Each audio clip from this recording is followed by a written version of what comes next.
The real estate market in Toronto has increased month over month, every single month since January. And the biggest question I'm getting asked from all my buyer clients right now is, Demetri, did I miss the bottom? Did I miss the window of opportunity? And in this video, I'm going to share with you what's going on in the market and let you know if there's still some opportunity out there. What's going on, everybody? My name is Demetres Giannitsos with eXp Realty. I'm a real estate agent here in the city of Toronto where I help my clients buy, sell, and invest in real estate. A lot of the information that I go over right now is going to be GTA statistics as a whole. And obviously, everybody's situation is completely different. So if at any point you have a question about your home, your specific situation, feel free to book a call directly into my calendar using the very first link in the description below, and we can have a chat about your specific situation.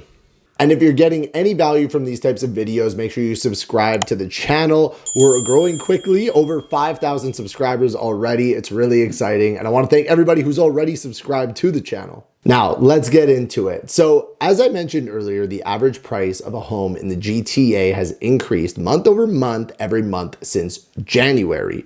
But with that being said, we're still down about 15% on average across all property types from the peak, which would have been in February, March of 2022. So if you look at just that right there, that we're down about 15% and you're a buyer, okay, you can go buy a property. And if you want to make the assumption that the market will eventually return to where it was in its peak in the next couple of years, you're walking into about 15% of equity, okay? At its biggest drop, we were looking at about 20%, which looks like it would have been in January, which right now is known as, I would say, the bottom of the market. So, there's been a little bit of an increase over the last couple of months, but we're definitely still somewhere in the gully.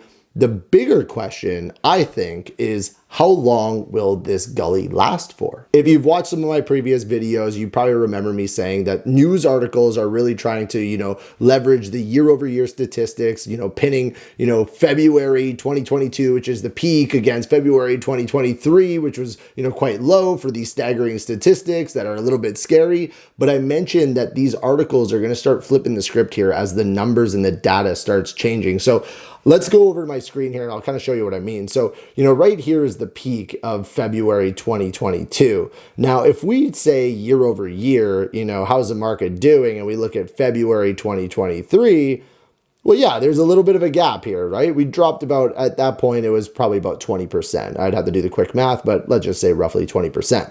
But as we get further along into the year and the prices start to come down as interest rates went up, especially by the time we get to July, at that point, assuming that the market does not change or increase or does not decrease from where it is now, we are actually going to see market increase year over year. And the statistics and the stories and the narrative could potentially change, where market sentiment could come back to the market. People would be more confident hearing all this good news. The fear of missing out could come back.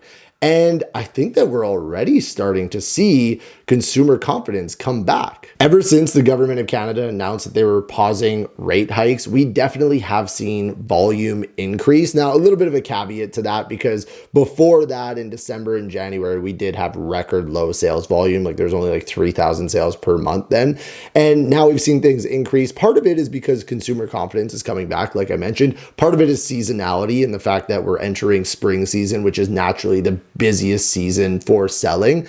But I'll tell you that, boots on the ground, dealing with buyers and sellers, that, we have seen things pick up, especially over the last couple of weeks. We're seeing a lot more buyer activity, more showings, multiple offers, even offer nights are returning, especially on those attractive price points. This would be condos under $800,000, and freehold homes under about $1.25 million are getting a ton of attention. But does this mean that things are going back to the way they were in like February 2022 when everything was absolutely crazy?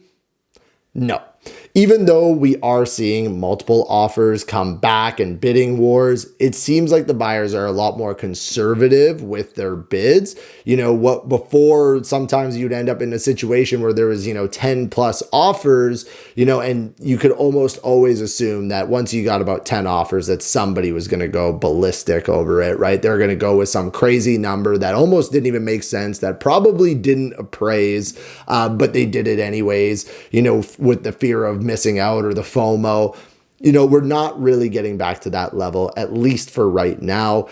People are being fairly conservative. Even, my buyer clients, I'm advising, hey, this is kind of the upper limit of what we should pay. If not, let's wait for another opportunity. There's no reason to go crazy over this right now. So that brings us back to our original question of, did we miss the bottom? And if we look at the statistics, as of right now, the bottom is technically January of 2023. This is the lowest that prices have dipped since they started increasing rates in February of 2022. And I think anybody trying to predict the market right now is very bold, because if we've learned anything over the last year and a bit, it's that the market can be a little unpredictable. So was that the bottom of the market?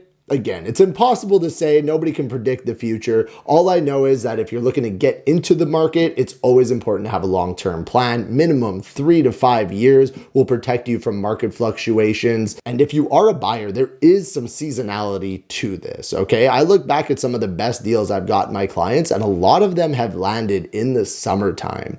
So if you are looking to get in the market, summertime, this is when everybody's on vacation, they're enjoying their lives, as they should.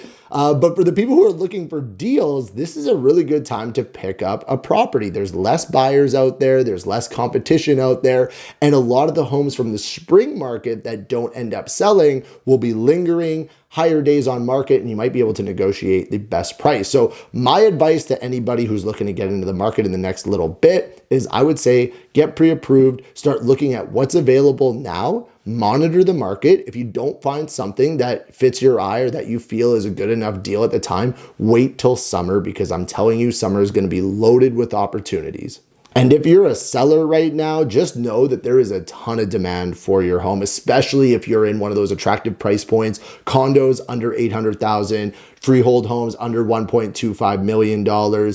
We've seen a huge uptick in buyer activity. Almost everybody is holding back offers in specific pockets. I know that there's some pockets that aren't, but in, those attractive pockets like the Junction, East York, South Riverdale, those types of areas, everybody's holding back. Condos, like I said, under 800 downtown, people are holding back as long as it's a good building. So if you're looking to sell, now is a great time, and I would try to sell before the summer or hold off until September, October, November. Hope that helps give you guys some insight as to what's going on in the real estate market right now. I wish I had a crystal ball and I could tell you exactly what is going to happen in the next year or so, but I don't have one, and nobody does. Like I said earlier, if anybody wants to get in touch with myself, I've left a link down in the description below where you can learn more about booking a call and some other free resources. As always, make sure you like, comment, and subscribe to the channel, and we'll see you guys on the next one.